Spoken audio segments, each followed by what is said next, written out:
My parents and I lived in a small home that was around 90 years old.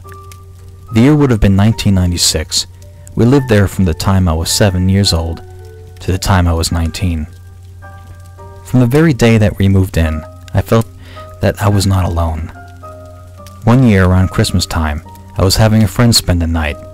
The heat had just shut off briefly, and she and I were sitting in the living room, watching television, when the temperature dropped substantially.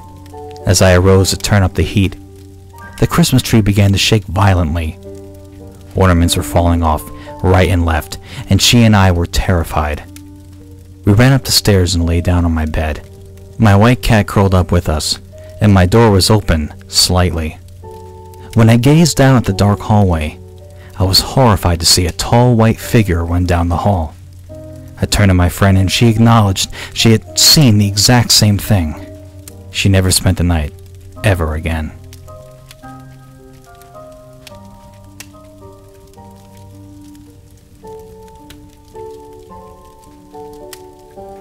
My mother, to whom I was very close, passed away in 1964 when I was 17 years old. I left my home that year and moved to Ontario from Nova Scotia. In 1969, I met a girl whom I will call Karen, and we got married in March of 1970.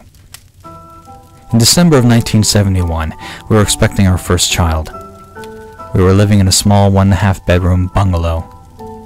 There was a fireplace in the living room. My wife and I loved the fireplace, and we had it lit every night. It was Christmas Eve, 1971, and we had just finished putting the gifts under the tree, and a nice fire gave off a beautiful glow. On the tree, one string of lights, which was supposed to flash, had stopped several days before. It was 5 minutes to midnight when the fireplace suddenly just about went out, and the string of lights started to flash, and the other lights stopped flashing. My wife and I were sitting on the floor, and it had become very chilly in the room. I looked over to my lazy-boy chair, and a figure was sitting there. My mother, with a big beautiful smile on her face. My wife, who had never met my mother, said she could see the same thing. This ghost never spoke, but she kept looking at me and my wife and smiling. At 12 midnight, the fire in the fireplace started up again, and the lights on the tree stopped flashing, and the others started flashing again. I looked over in the chair, and the ghost was gone. No matter what I did to those Christmas lights, they never flashed again.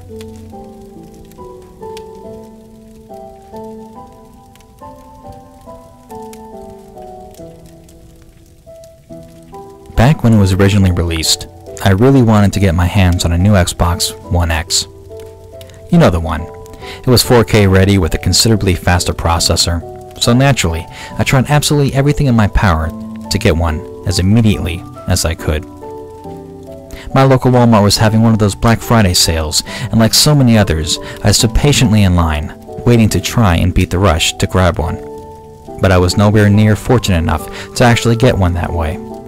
So after failing to get one in person, I then tried getting one online. But as rapidly as I wanted one to own one, the users who were reselling them were asking way too much money, and I simply couldn't afford to shell out double or sometimes triple the price. After weeks of trying to find a way to get a hold of one, I had come to the conclusion that it just wasn't meant to be. It was then that I had something of a stroke of luck. Although I had resorted to Craigslist in my desperation, I did actually find someone that was selling their Xbox One X at no more than the original buying price of the console. Naturally, I was skeptical as hell. For the life of me, I simply couldn't fathom why they would do something like that. But one thought overrode all the others. If I didn't put a bid in now, someone else would, and I could kiss my chance of owning an Xbox One X goodbye. I immediately emailed the seller and let them know I was very interested. Not only that, but I had cash on hand and ready to go. I was offered to pay for gas or whatever it would take to get the console delivered to my door. I figured that would be a pretty appealing offer to someone who I guessed was just strapped for cash around the holidays. I was stunned to get an almost instantaneous response, stating that they did still have the Xbox and were in fact still waiting for a proper bid from a serious buyer. They politely asked for a delivery address so they could bring it over as soon as possible. I was sort of hesitant to divulge such personal information and asked if it would be a better idea to first meet in public, since it was much safer that way. I'll be honest, I wasn't too pleased with the idea of a total stranger coming over to my house, but he informed me that he was going to be very busy running holiday errands all day and that there would only be some pretty specific windows of opportunity to drop it off. It would be much more convenient for him if he was about to come over to my house. I was still not particularly ecstatic about the idea, but oh man, I really wanted the new 4K Xbox. So in the end, I agreed and texted the dude my home address. I figured it was safer than me going over to his place. At least this way, I'd be on my home turf. I was so happy and eager to get my hands on that new console, and the excitement only grew as I began waiting for the guy to turn up. But he took his sweet goddamn time. I mean, hours and hours passed by before I began to suspect that he wasn't going to actually show.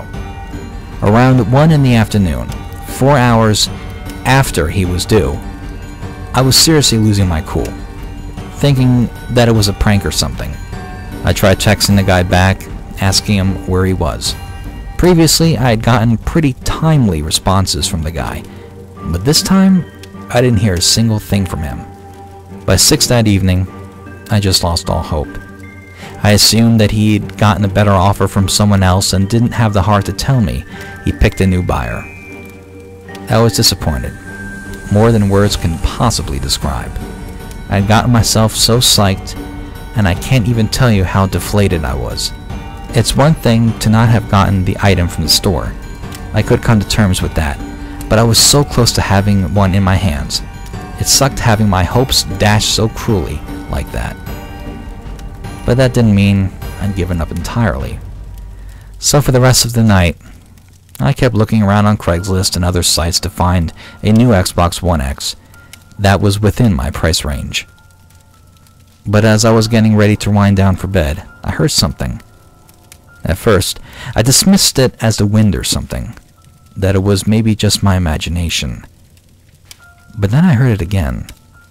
Someone was knocking, not at my front door, but lightly on the TV room window. I walked up to the bedroom window and peered out into the driveway, seeing this strange-looking dude at my front door, looking around as if checking if the coast is clear. I'm suspicious, but I go downstairs to see what he wants. He identified himself as the guy who had the Xbox, apologized for being so late, and explained he had gotten backtracked with errands during his day. Then, he casually asked if I still had the money. I opened the door all the way, but still kept the screen door closed as a precaution. Something just didn't feel right, at all. I told him that, yeah, I still had the cash on me, but I didn't see that he had anything with him. So I calmly asked if he brought the Xbox with him, if it's still in his car or anything. As I expected, he told me it was out in his van. He told me to get the money and come out to the van with him, and he would get it for me. I let him know that I wasn't really comfortable walking out to his van, but he seems to understand and tells me it was all good. I briefly look over the guy's shoulder and see that there is in fact someone else sitting there in the van. Not only that, but the dude at my door had been keeping his hands concealed in the little front pouch of his hoodie the whole time while talking to me. And there was definitely something more than just his hands in there. Don't ask me how I could tell, I just could. You know when you get a gut feeling about something? Yeah, that.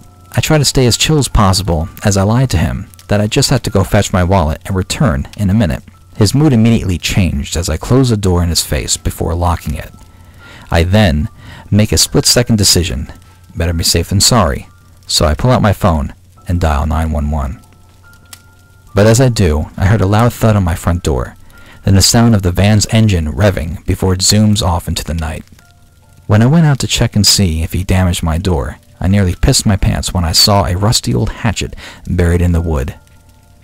I was right, that he had something in his sweatshirt, and that I shouldn't go out to the van with him. Be careful who you're buying from, folks. You never know who's behind the username.